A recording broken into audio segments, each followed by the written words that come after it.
Hi everyone, this is Grammar, and today's topic is date versus appointment. Now, I've heard many people use date instead of appointment, and they've been in some pretty embarrassing situations. So, I have it here for you today, date versus appointment.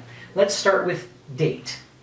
Date is for this, to meet with someone in a social context. Now, it doesn't matter if it's one person, two, or many people. Doesn't matter. If you're going to meet in a social context, then it's going to be a date. That's the word you want to use. It doesn't matter if it's romantic or not. It can be, but it doesn't have to be romantic. So let's take a look at our example. Next Friday, I have a date with Lady Wrestler.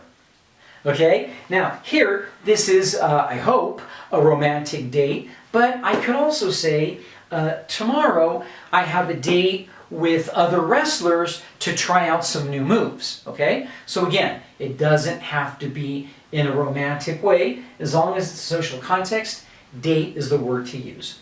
And the other one, appointment, is what we're going to use to meet with someone in a professional context. So my example is, I have a dentist appointment today at 6. Why? Because it's a professional or business context. Okay?